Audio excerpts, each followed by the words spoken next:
And Thank you. Yusha, what is a song that makes you feel physically or emotionally changed after listening? Once again, hard. Because I really just Mm. gave one, but hard because Hmm. there's so many. So I'm just gonna make it easy, and I'm gonna connect it to something we listened to growing up. Growing up, all of Okay. the music that we listened to that had dances to it, and I'll start with one which was "We Ready." Hey, Hey. hey, Oh, we ready. Hey, Mm-hmm. you know what I'm saying? All of that yeah. music, the music we used to listen to before games that turned us up. We some head busters.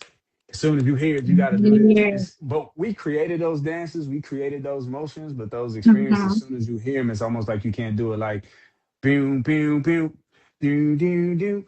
Oh, oh. As soon as you hear it, Know to your run to the body, stage. you know what I'm saying? Your body go. Mm-hmm. Mhm. All of that music that we've attached movement to.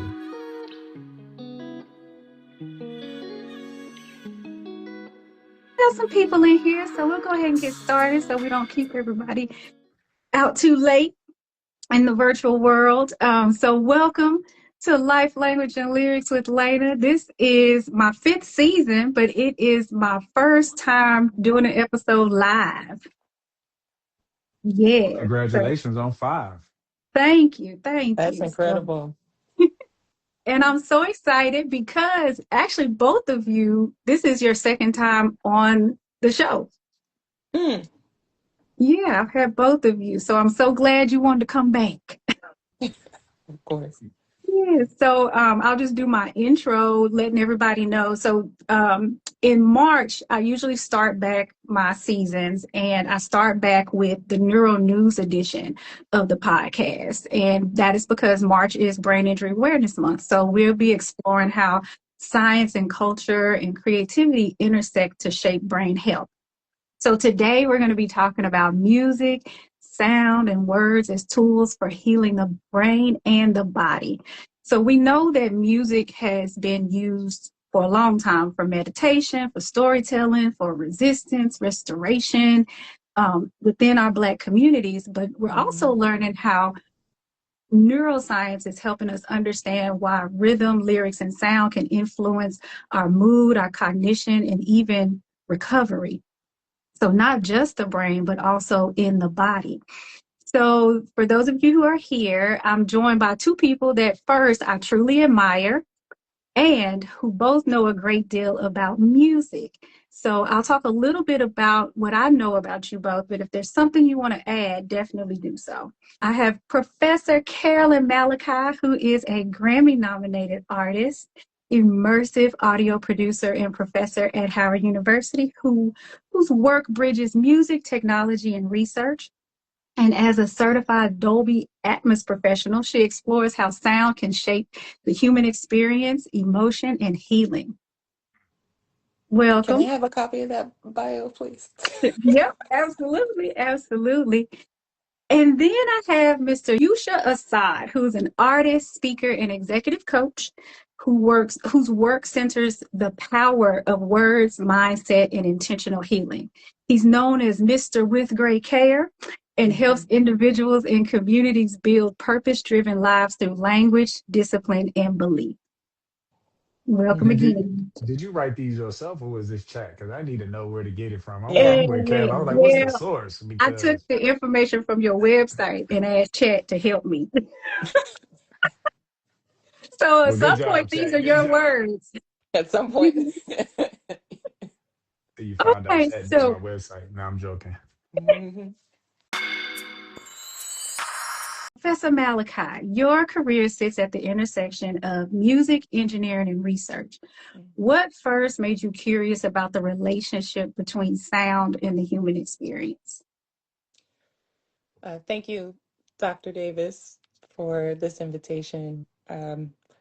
I remember very clearly that experience. It was, had to be 2008-ish, 2009-ish. It was in Baltimore. Anita Baker headlined the AFRAM Music Festival. It was the hottest day of the year. She was late because somebody forgot to get her roses. Ooh, But somebody forgot her roses.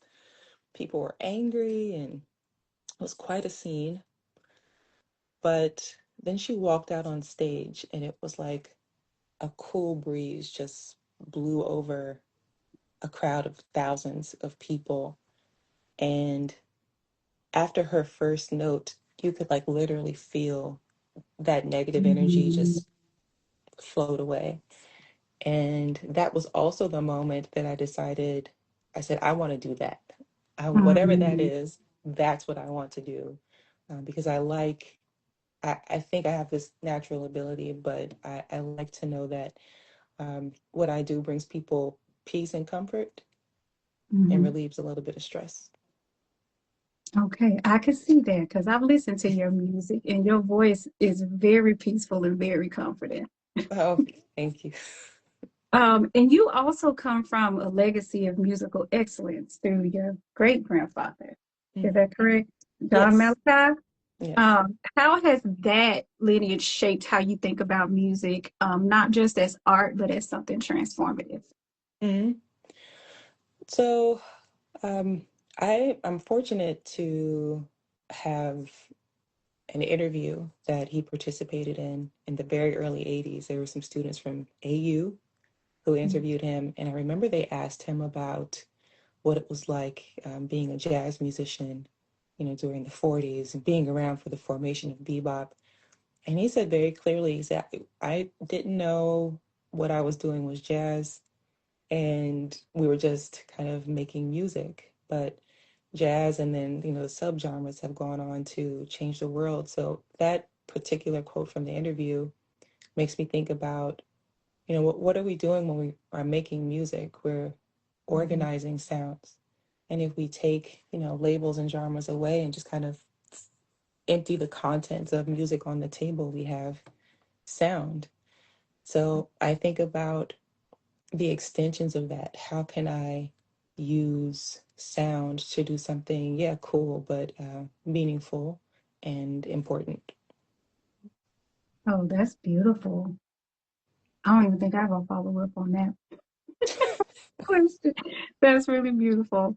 And then, so in the work that you do, your Mhm. immersive work, Yeah. um, how do immersive sound environments affect the body and the brain, or how do you see it impacting the body and the brain? Mhm. So I'm still early on the research, but what I can say objectively is right now most of our music consumption is in stereo. For a lot of folks, Mhm. also mono. So stereo, we're dealing with two channels, left and right, like left ear, right ear. Mhm. But when we're talking about an immersive listening experience, we're talking about a physical interaction with sound. So the listener goes from observer, left right channels, to being centered inside of, for immersive, we're talking about a speaker array. You're literally Mhm. feeling energy, sonic energy, interact with your skin. The cousin to immersive audio is spatial, which is a 360-degree listening environment delivered to you through your headphones. We call it binaural. It's a binaural option. So when you Mhm. turn on spatial for Apple Music, or I think Tidal has it now, you're listening to binaural audio. So right now, what I'm excited about is, what does it mean for someone to go from basically observing the show to kind of participating in it? And Mhm. then there's so much that I'm observing, but I think it's very interesting as a musician how that participatory nature it's just not preferred for a lot of musicians. Like Mhm. a lot of folks don't imagine our music in these immersive spaces. We still are imagining kind of a left and right thing. So um, there's so much, there's just so much that's happening. So um, in particular, when we talk about like low frequencies, you mentioned before, the effects on the body. Like if you send a certain frequency like towards someone, you can like maybe start to heal them on a cellular level. And Mhm. I'd like to look more into that to see what the extensions and applications of that are. So I don't want to get too ahead of agenda. That's perfect. That's Okay, perfect. all right, cool, cool. I'm so glad I have both of you here too, because some of the things you said I've heard you should talk about too, especially Okay. the effects of music at the cellular level. Maybe he'll bring that up at some point this evening. Thank you for sharing that. Yusha, your work with Great Care focuses on mindset, leadership, and transformation. How did using spoken words and music and rhythm become a part of your approach to healing and empowerment? How did music, spoken word, will that become a part of my approach to healing and empowerment? Was it always has been, right? I grew up in a black church, and my father was a minister, so Mhm, I'm used to someone standing on a pulpit and using words to encourage, heal, and empower. That's what I mhm, saw. That's what I saw. Um, and then I grew up in scripture. You know what I'm saying? Because my father was a minister, so life and death is in the power of the tongue.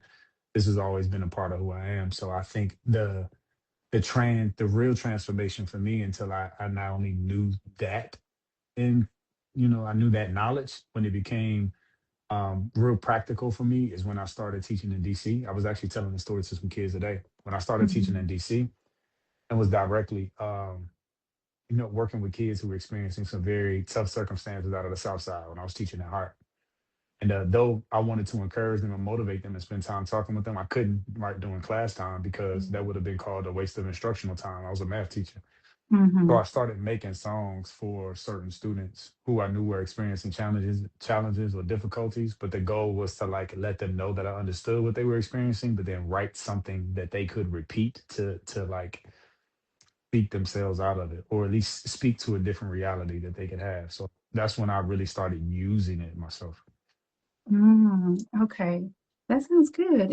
And then speaking to what you do and with Great Care, you often say success should be built with people, not on top of them. How Right. do words and music help to restore belief in people who have experienced adversities or traumas? I guess as much Uh, as you can concise that for you. I mean, Carolyn really touched on it already, but I feel like me and Kelly gonna talk on a lot of topics. So I want to honor the fact that we are going to cross discuss. Mhm, mhm, Um, Concise. Whether it's the frequency of the every word has a frequency, right? mhm, It's sound, right? Words are sounds. I think that's where we trip. We think words are just words. Words will never hurt me. No, words are sounds. The fact that sound has a wave and a frequency, it enters your consciousness at a certain level. That frequency touches the brain. That brain frequency touches the heart. The electromagnetic field of the heart, right, is the strongest electromagnetic field you have in your body. So I tell people, it not only tunes every cell in your body, but it tunes everything else around you. And so that's, Carolyn was like, we're gonna go a little deep. We're gonna do that later. I don't want to overstep the bounds. But if I bring that back, I will say, um, if you want people to be more hopeful, seek hope to them.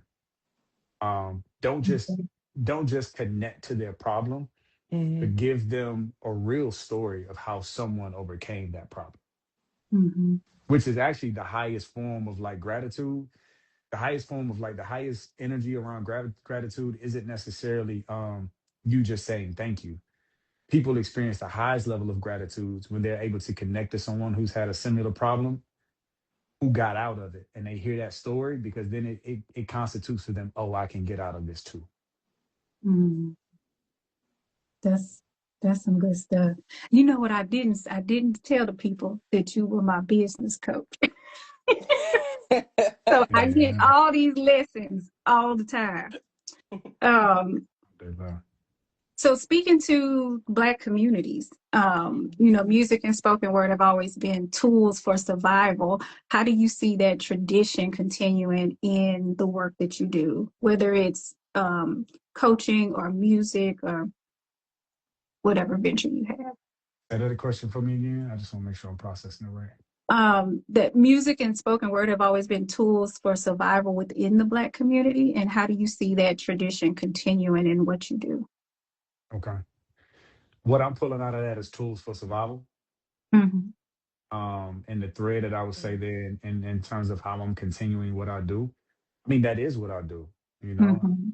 In coaching, I tell my clients, my belief in coaching is that God already put the code for who you're supposed to be in you. Creator already put that code in you. The same way Creator put that in an apple seed, the same way that's put in any smaller version of anything in the universe, your code is already in you. My goal is to help give you the tools to bring out your code. So I'm not here to Mm-hmm. tell you anything to do. I'm here to use intuitive curiosity to ask you the questions nobody else is going to ask you, or to ask you the questions you don't know how to ask yourself to uncover your code. Mm. Mm-hmm. And the music is the same thing, right? I'm gonna meet you where you are in a struggle, but then I'm gonna speak to you about, if not how I got out of it, my own mental process for getting out of it. We gonna speak our way out of it. Like, I know we here, but we going here. Let's focus on that. And so Mm-hmm. I do that every song pretty much.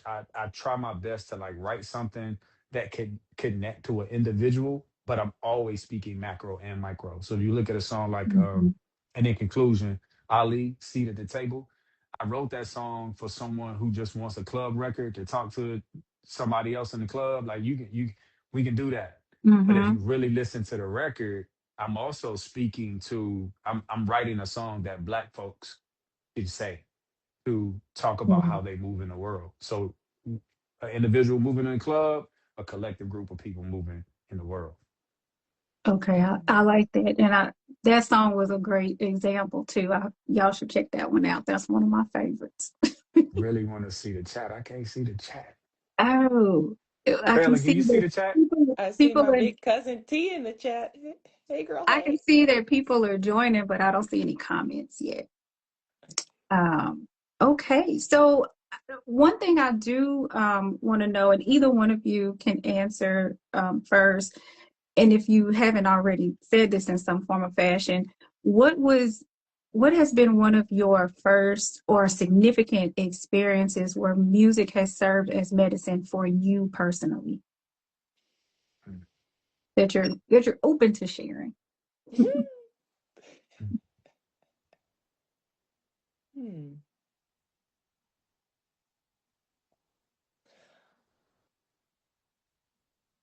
Are y'all frozen or you We, ready? we, No, we no. waiting on you. We Um, just I waiting on cry you. easily, so I don't want to go first.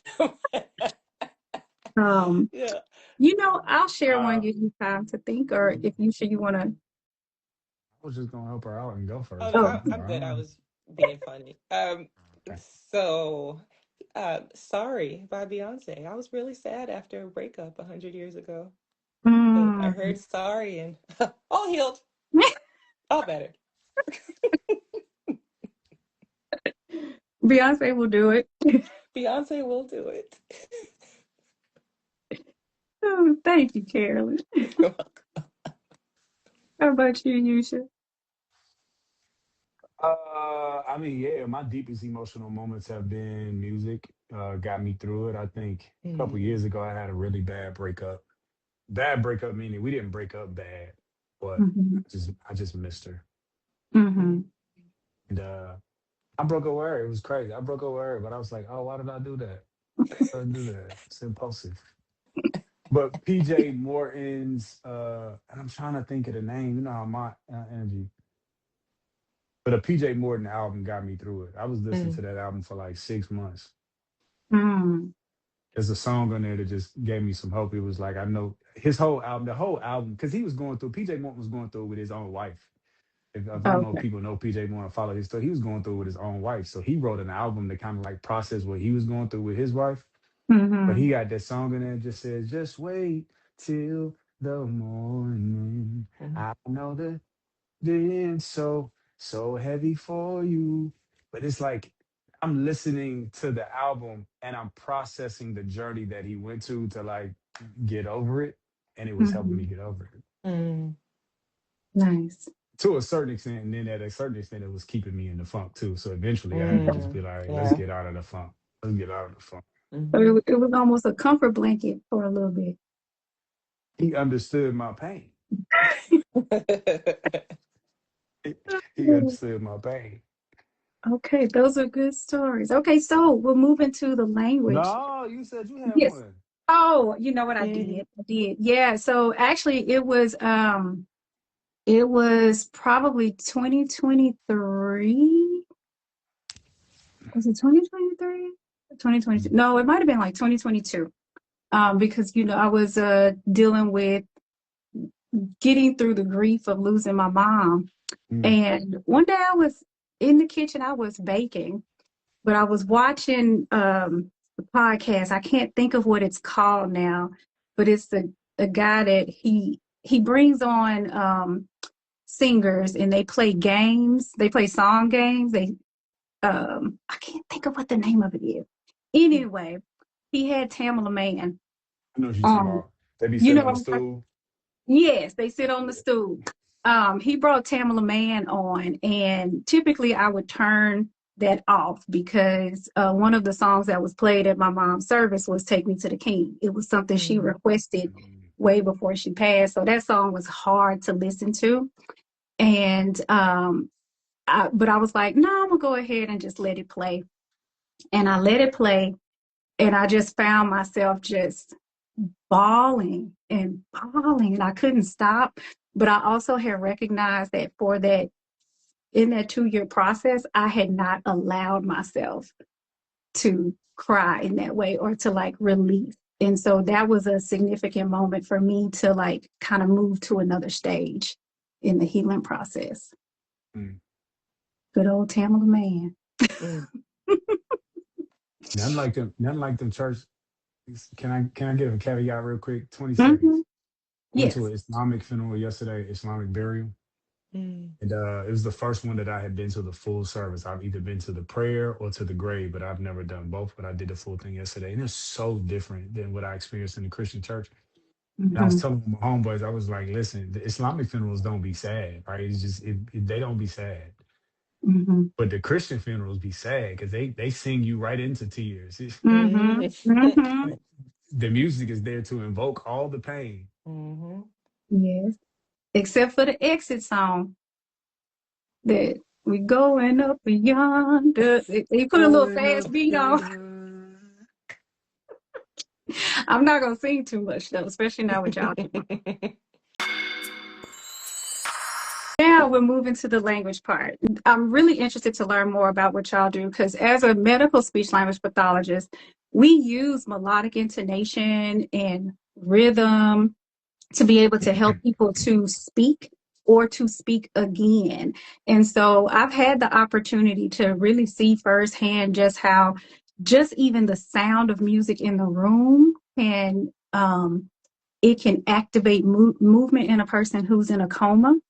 I've also actually one of the first times I really recognized what music does. I was doing oral care with an older Black woman, and she was in a lot of pain. She had what we call a dystonia, so she had hyperextension of her muscles, so she was in a lot of pain, and she couldn't move when we would ask her questions, and I needed her to open her mouth, but something told me to start singing Amazing Grace, and she started trying to sing along and move in her mouth, and it was like she didn't feel the pain while she was singing the song. Um, Mm. and so we have a lot of experiences like that with music, which is why it is a topic that I love so much. I actually focused on music for my dissertation, but I want to learn more about the experiences that you've had with music and healing and all those kind of things. Carolyn, your research combines ethnography. Mm. Am I saying that correctly? Okay. Yes. A lot of syllables and data analysis to create sonic experiences. You might have to tell people what sonic experiences are, but what have you learned about how people physically and emotionally respond to immersive sound? Sure. I'll save the technical part for later, but what I've learned is you can create the perception of a physical space. So Mm-hmm. I'm calling that sonic infrastructure. And if you can, what I've observed is by creating a physical space through sound, I can transport people anywhere, to any room, to any environment. It's a superpower. So, what happens Mhm. if someone who experienced a traumatic moment is able to return there, not actually return there, but return Mhm. to a fabricated um, environment through sound to maybe confront that person or confront that incident again? What happens when, for example, in the case of the When You Hit Me project, which that's Dr. Stacey Patton's Mhm. project. It's a 3D medical app that simulates what happens to the body of a child who experiences corporal punishment. And so, her part of her theory is that people have been disembodied, people who have experienced physical punishment as children, like spanking, abuse. And there's a part of you that kind of disassociates from experiences, disassociates from your own body because you don't want Mhm. to feel that anymore. But what happens if you can literally place somebody sonically inside in that place so that they can remember and potentially deal with it, or actually just learn why you shouldn't treat a child that way? So I've Mhm. seen people, you know, have cathartic moments. I've seen folks just kind of like sit after listening to an excerpt of that project and just kind of reflect. And it's a, it seems to be a safe way to reclaim the self. And I have to thank Dr. Leslie Gaston. I don't know if she's on right now, but I have to thank her for giving me this skill because it's allowed me to return something of value to my people. Mhm. That's heavy. Oh, go ahead. But that's heavy. Yeah. But it's dope. Like, There's a lighter side.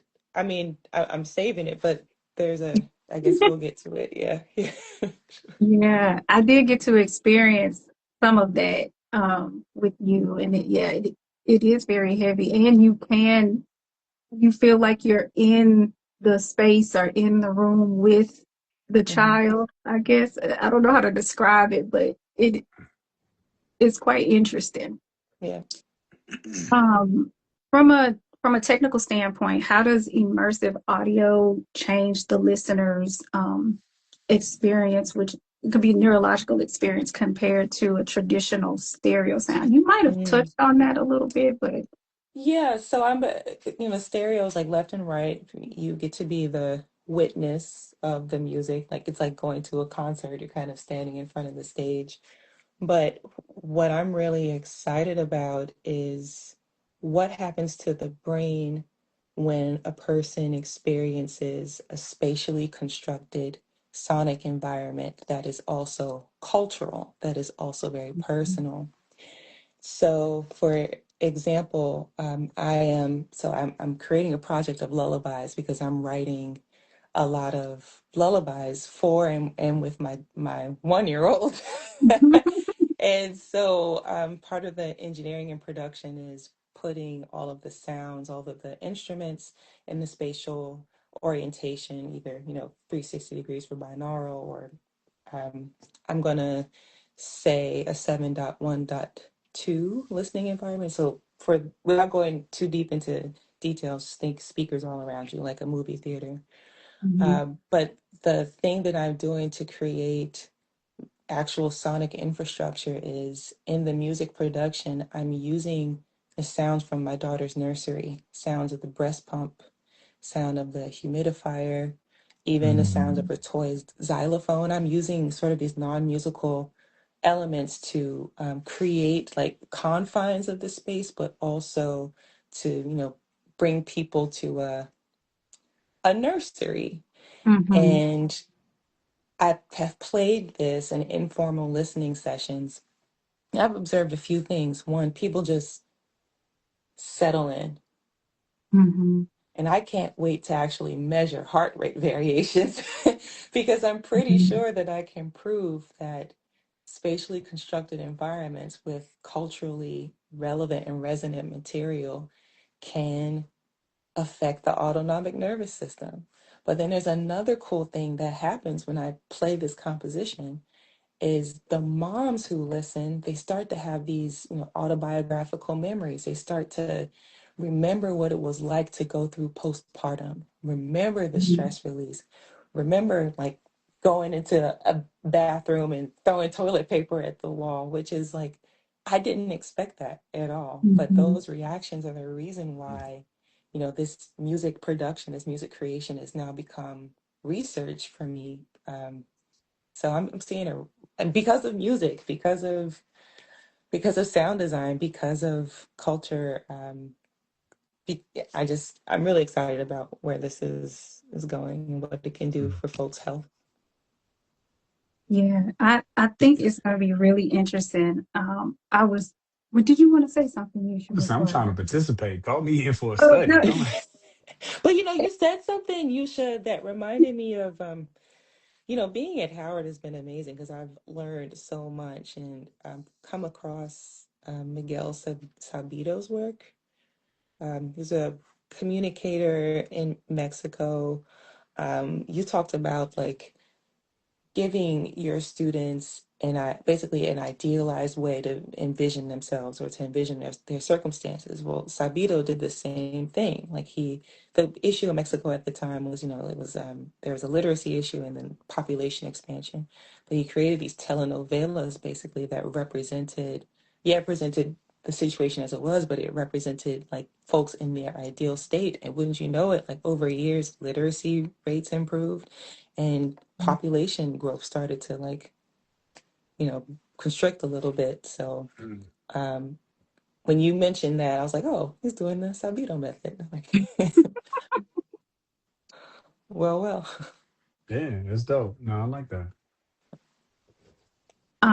I was gonna say when you were talking about the spatial, I was a couple of weeks ago, my pastor was talking about prayer and meditation Mm, and the Mm, parietal lobe, because the parietal lobe is where our sensory functions happen. And it's where our spatial skills are developed, mm, our visual spatial skills, but also like our proximity and distance. So like knowing where your body is in space, like the fact that you can close your eyes and raise your hand mm, and know it's in the air. And so one of the things he was saying is when you're in a meditative or prayer like state, which could be listening to music, is that your autonomic system does your like the parasympathetic system starts to calm down. And when it does that, it also allows for you to release the self boundaries that we tend to have as people. And so, what that does is it opens you up. If you're praying, it opens you up to feel closer to God, but also it can open you up in terms of allowing yourself to relax in a sense of receiving any kind of like healing properties and things like that. the and this art, the is art, the artist in me kicked in when you was like, it allows you to be closer to God. To me, that was a double entendre. mm. Mm-hmm. You know what I'm saying? It allows you to be Ooh, closer go to God Yusha. in terms of like presence, but it's also like it because what you said was it allows you to like get rid of some of the self boundaries. So it's like Mm, get closer Mm-hmm. to God in terms of presence, but also I heard get closer to God in terms of your work. It's like now that the boundaries are Mm-hmm. gone, you can work like God, you can create like God, Yes. or create from God. mm. Be more respectful of. Yeah. Beautiful. Beautiful. Okay. Ooh, I'm getting excited. Okay. So you should. We're talking about how words can carry emotional and psychological weight. What happens when someone reframes their internal language? Mm. I think nothing happens immediately. Mm-hmm. Um, but I mean, I have to start everywhere with scripture. Like I'm not in the sciences as y'all are, though I dabble. start with scripture You and know spirit. enough. You know it. I know I've done some research, but I start with scripture, right?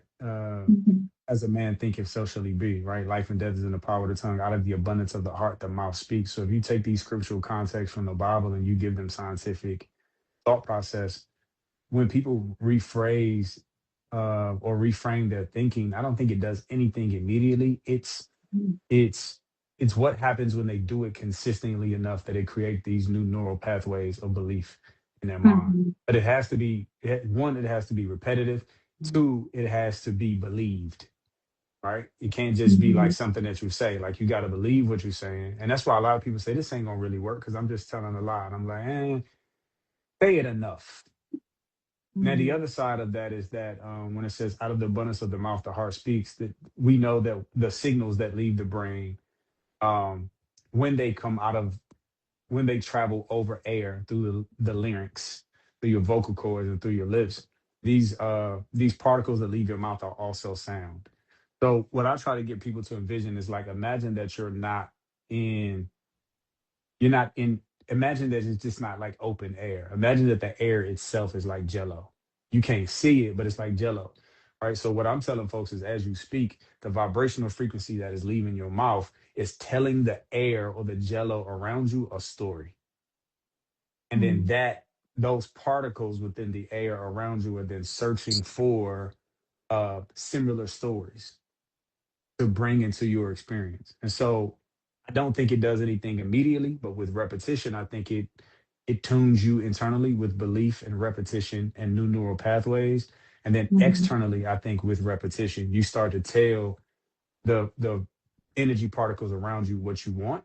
And then all of a sudden stuff starts showing up for you. And you may even forget that you said that.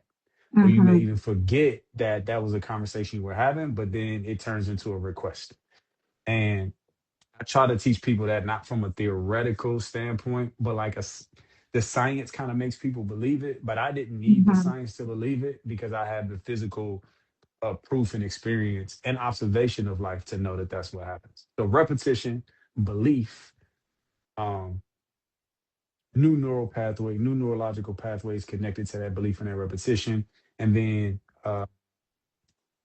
what we would call the law of vibration or what some people call the secret, but the law of vibration, finding similar frequencies in the air to match your story that you're speaking out.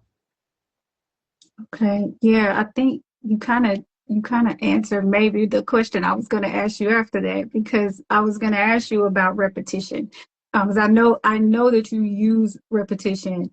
I hear it in your music. I hear it in when you do speaking events and all those things. So the combination of rhythm, repetition, and storytelling.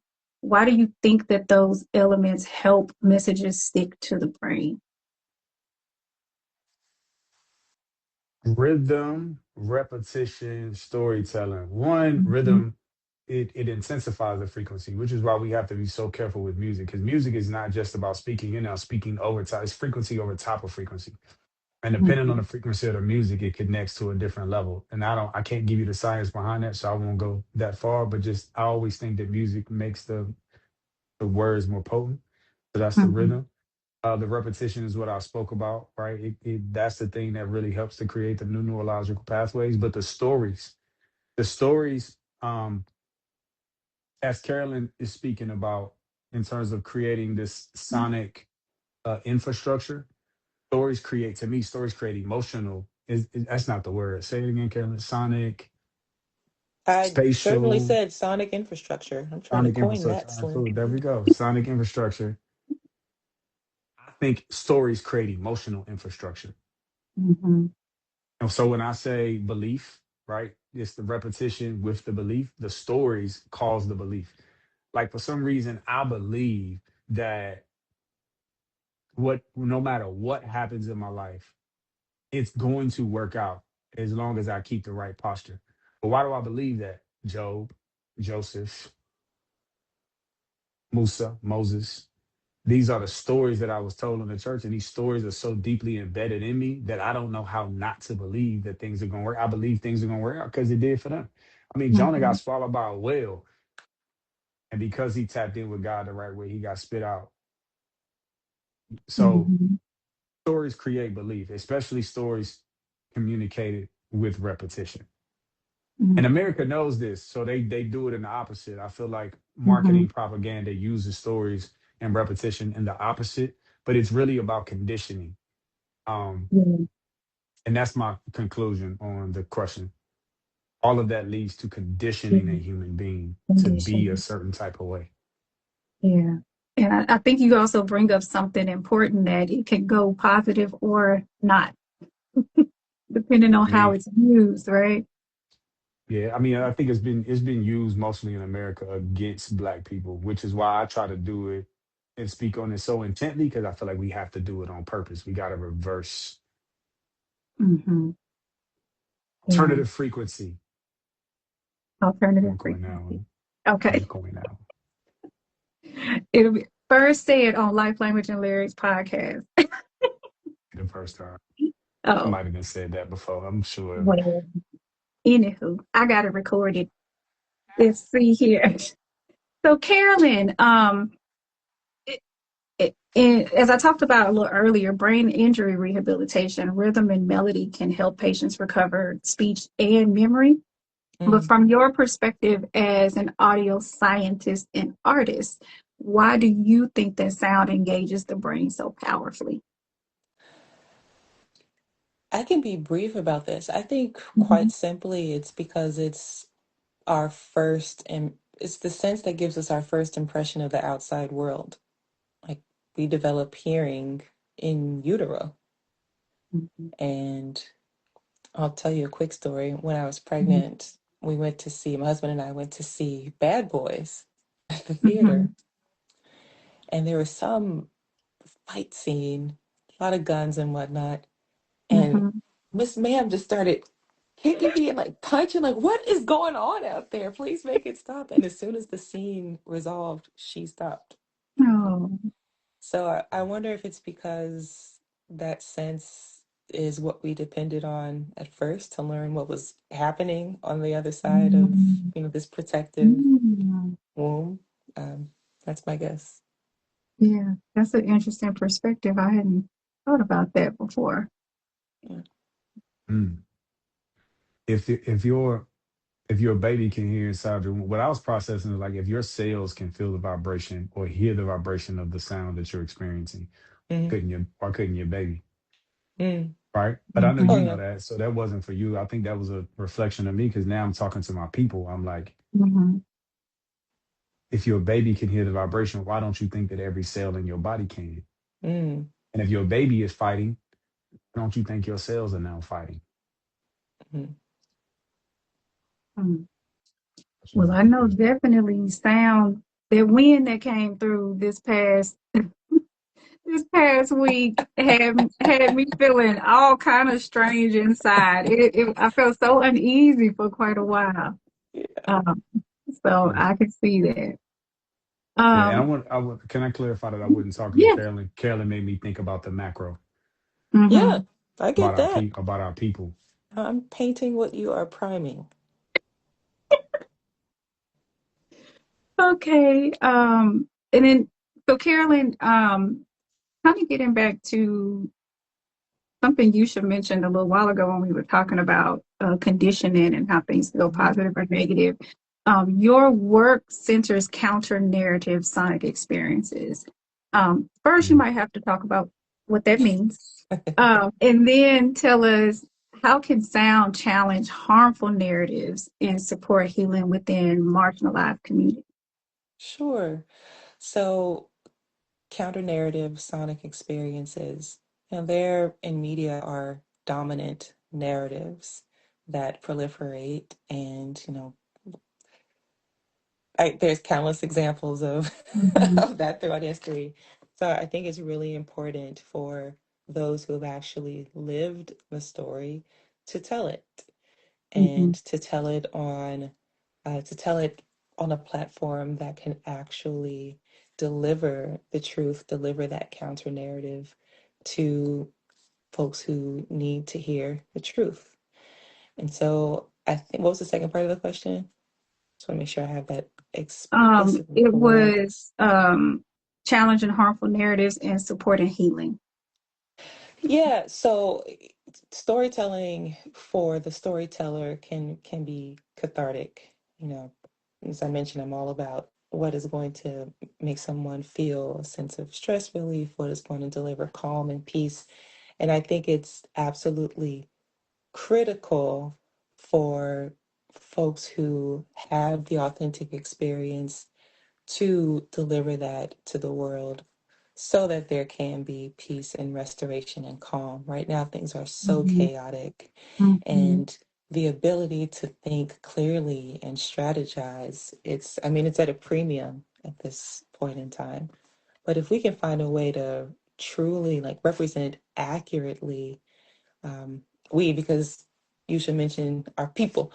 mhm, If we could find a way to use the same platforms that are disseminating erroneous messages, that are creating harmful dominant narratives, if we can find a way to tell our stories on those platforms and tell them well, then maybe we'll be able to create those pathways to peace, those pathways to understanding, pathways to calm, pathways to strategy.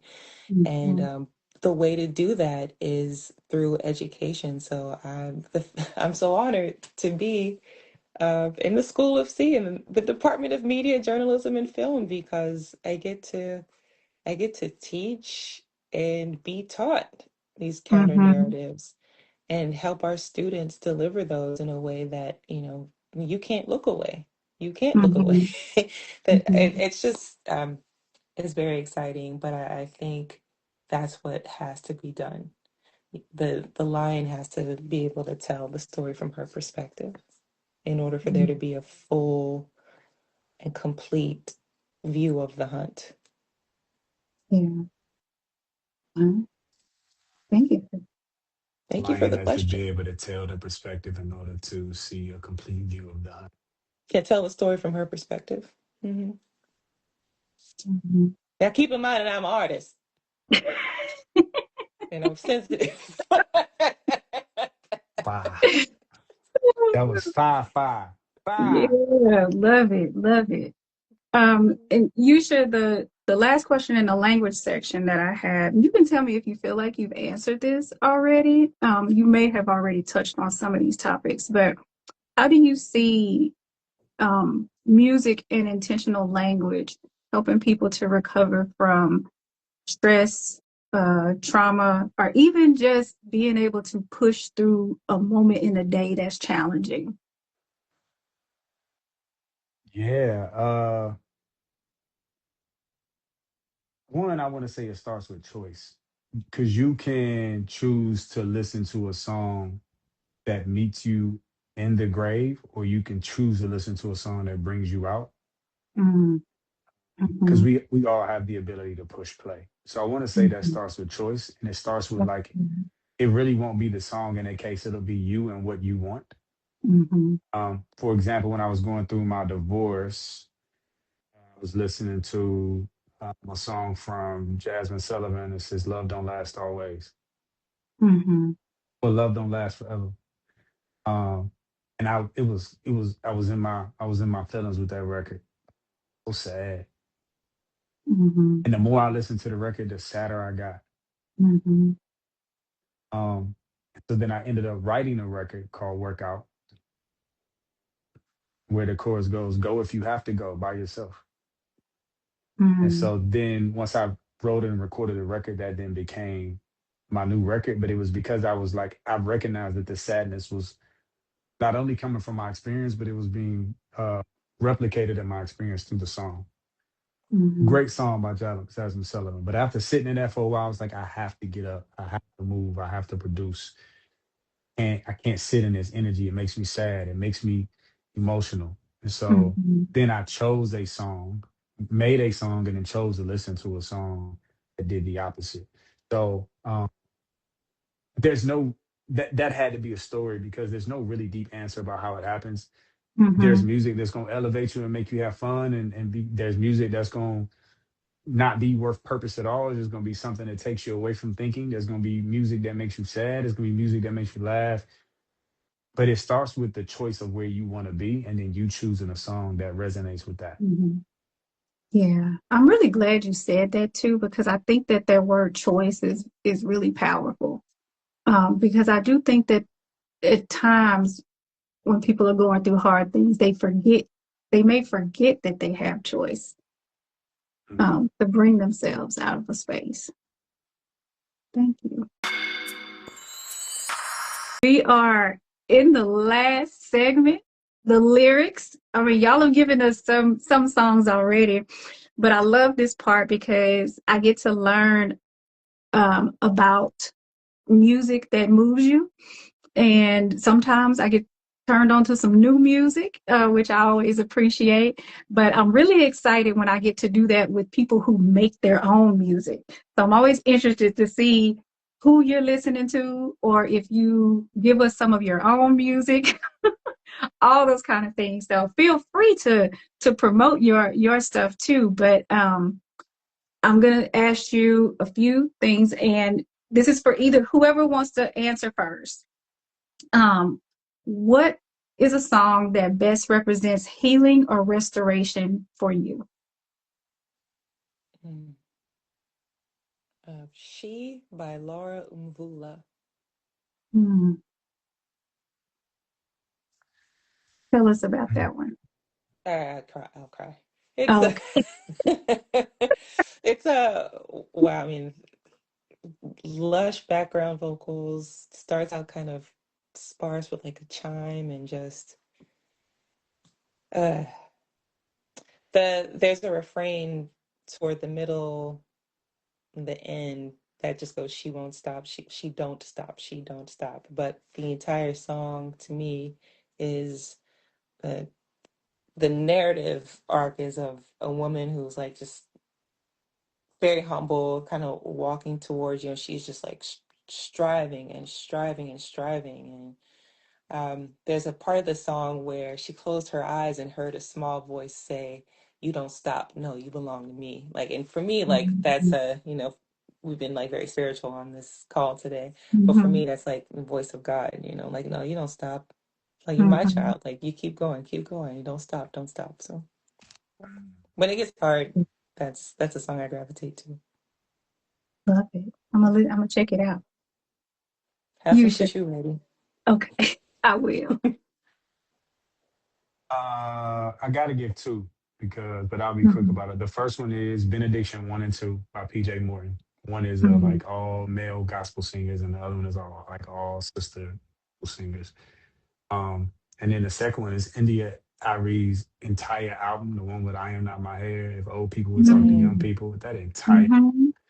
I do yoga to that every Wednesday morning. I turn that album on. I try my best to create an immersive with the speakers I have, Mhm. Nice. but it just it tunes me differently. Okay. Um, is there a lyric that reminds you of the power of sound or words to transform someone's life? Yes. Um, Radiohead, there's a song called Everything in Its Right Place. Mhm.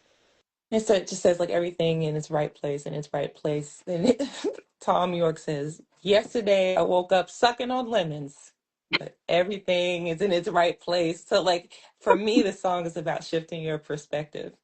Mhm. And the beat was kind of pulsing. It's just like, yesterday I woke up sucking on lemons. So like it's kind of a party, but it's a celebration of just life. Like there's an ebb and flow. Like, regardless, lemons, everything is in its right place. That's Everything right, is in its place. right place. Yeah. That's good.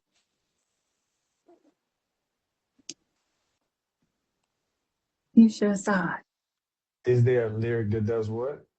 That reminds you of the power, well, we say the power of words to transform someone's life. Hmm. I mean, it's trying to pick one for real. Hmm. Um, I think it's a hard question. it Yeah. is because it's It's hard. hard. It makes me want to go simple. Because it's hard, it makes me want to go simple. Mm-hmm. So I want to put um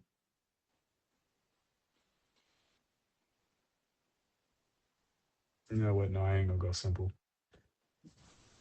Jay Electronica has a new album out. One of his songs is called Abracadabra, and he's the beat is a sample. The sample has a sister in the background, and it's just she's repetitively saying, "Blessed, I'm so blessed, so blessed, yeah, blessed, I'm so blessed." And then she comes in with all of these ad libs, "Lord Jesus, blessed, I'm so blessed," and it's just repetitive, "Blessed, Mhm. I'm so Mm. blessed, so Repetition. blessed, blessed."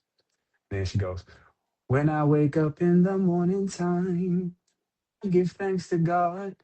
All the love He's done in my life. I'm so blessed." And then it says it again. So it's just like over and over. Mhm. I'm blessed.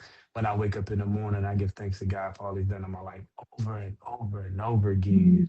Mhm. And it's like, Gratitude. if you put the record on repeat while you get dressed, by the time you're done, you just feel like everything's Mm. going to be all right. You feel Yeah. blessed. Yeah. I love both of those. Now, I want to Ooh. say this: feeling Yeah. blessed doesn't change your life. Mm-hmm. Walking through life that day with that Mm. blessed feeling on you changes your life, because then you do Mm-hmm. everything from blessing. The You do action. everything from blessing. Yeah, your actions are Mm-hmm. then directed from. Just imagine like a spiritual waterfall. Just like you got this waterfall of blessing, it's like the pool of your actions that day are coming from this waterfall of blessing, this spiritual feeling of blessing, because you've sat in that energy for a repeated amount of time. Mm. Good. Okay. I'm I just feel so excited. Okay. So, when you think about music and the brain, what is a song that makes you feel physically or emotionally changed after listening to it?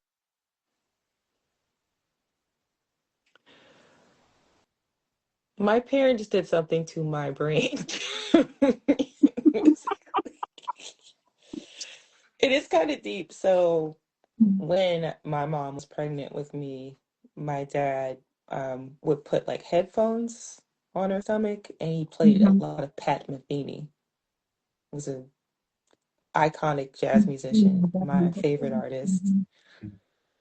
I played a ton of Pat Metheny when I was pregnant, and then also like during postpartum. So um, I mention that because the f- every time I go see Pat, it don't matter city, time of day, location, it doesn't matter what record he's playing from.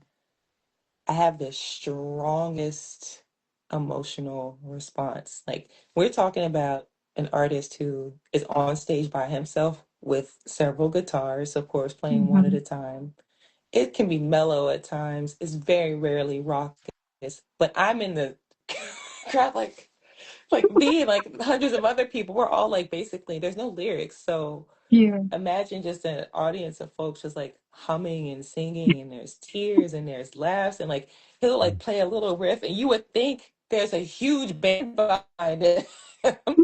But so my brain responds in such a way. But you know, with my daughter, I play there's a record that I play for her to help her go to sleep, and now that record doesn't put her to sleep anymore. Now she gets excited. Now she's Mm-hmm. amped. And Yeah. again, this is not hype music. It's very calm and serene, but it brings lots of joy. And just to close the point, um, I really am intrigued because Pat, as an artist, is very self-aware. And Mm-hmm. the last concert I went to, he said his first like big hit, Bright Size Life. Well, not a first big hit, but one of the first. I think that was his first record he put out. He said like nobody heard it basically, but 30 years later, it's like in the Smithsonian. And he said basically like he knows that there's a Pat Metheny knows there's a Pat Metheny album for like every major milestone. He's like, I know there's the album for when the kid's born, there's an album for when you got married, there's an album for this and that. And like just to be aware that your music is part of folks' lives, and it's really wonderful. So I will always think of Pat Metheny's music and its effect on the brain and emotions. Yeah. Thank But he you. strategically has done this to people. And I aspire to the same to Say, the same, yeah. thank you, Carolyn. Yeah. And Thank you. Yusha, what is a song that makes you feel physically or emotionally changed after listening? Once again, hard. Because I really just Mm. gave one, but hard because Hmm. there's so many. So I'm just gonna make it easy, and I'm gonna connect it to something we listened to growing up. Growing up, all of Okay. the music that we listened to that had dances to it, and I'll start with one which was "We Ready." Hey, Hey. Oh, we ready. Hey. Mm-hmm. You know what I'm saying? All of that yeah. music, the music we used to listen to before games that turned us up. We some head busters. As soon as you hear it, you got to do this. Yeah. But we created those dances, we created those motions, but those experiences, as Hmm. soon as you hear them, it's almost like you can't do it. Like, boom, boom, boom, do, do, do. Oh, oh. As soon as you hear it, No, to your run to the body, stage. you know what I'm saying? Your body go. Mm-hmm. All of that music that we've attached movement to. Yes. We got a comment. Dr. Elizabeth, as Dr. Wilder said, that song came up today. It's a sign. We talked about that song. We ready in our encouragement session earlier today. Mhm. He Matter said of it's a fact, my next professional development session, I'm coming out for that. Hey. now see my memories of those songs, they do something because it was a lot of parties got shut down when those songs. Okay, so we have been on quite a while. So I'll say the last thing I want to know is not necessarily a song, but any type of like scripture or quote or affirmation that that maybe relates to the conversation that we any part of the conversation that touched you today, or something you would want people to take with them. Hmm. And then while y'all are thinking, if anybody has a question, we'll keep it brief. But if anybody has a question since you're here, type it in the chat.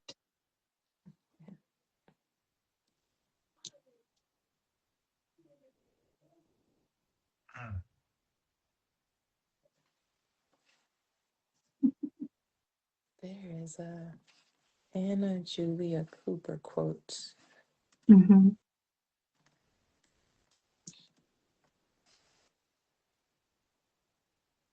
Hmm.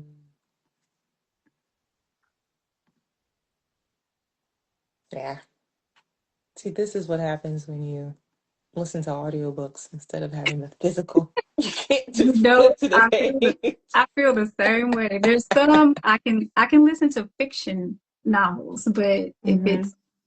if it's not fiction, I need the hard copy. Mm-hmm. Mark Kelly, you want me to go first? I've been going first all day. Yusha. Respectfully. You get the first, you know Lady what I'm saying? first. Yeah, you can decline. I'll go first. Um, Amen. there's a saying that says, if you get to heaven, it's because the angels were protecting your gates. Mm, And then the question is, of course, what is your gates? And these are all the mhm, ways that you receive information from the world. Your eyes, ears, right? mhm, All the ways you process mhm, information. But I Mm. want to couple that with another story. And the story says that the angel Gabriel was talking to God, and God showed the angel Gabriel a picture of the world without God's influence. And the angel Gabriel looked at that and said, surely in this place, no man could ever go right. This is too bad. And then God shows the angel Gabriel a picture of the world with his influence. And the angel Gabriel responds, or Gabriel is Gabriel in Arabic, responds and says, surely in this place, no man could ever go wrong.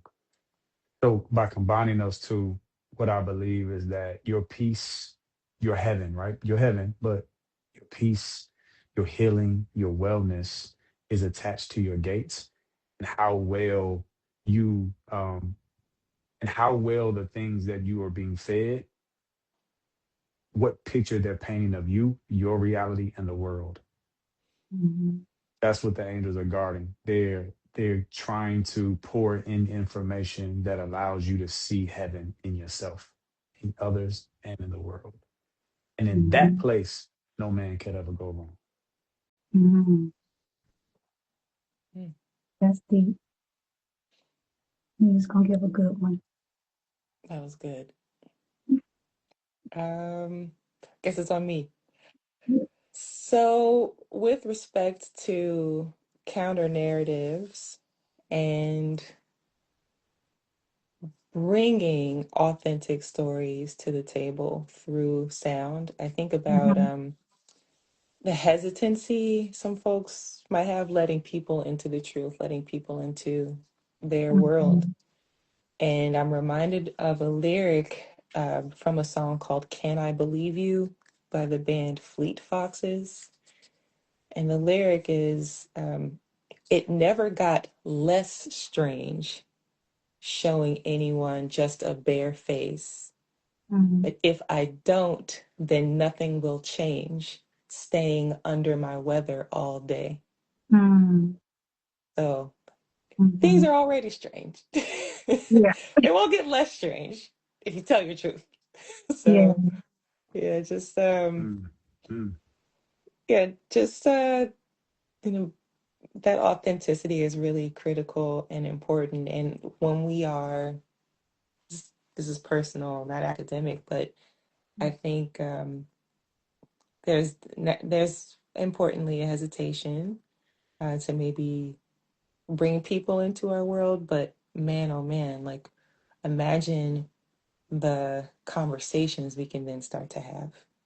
Mm-hmm. Imagine releasing the burden of the idea of shame. Yeah. mm. Yeah, imagine the possibilities. Yeah. Wow. Both of y'all gave really great quotes. You asked really great questions.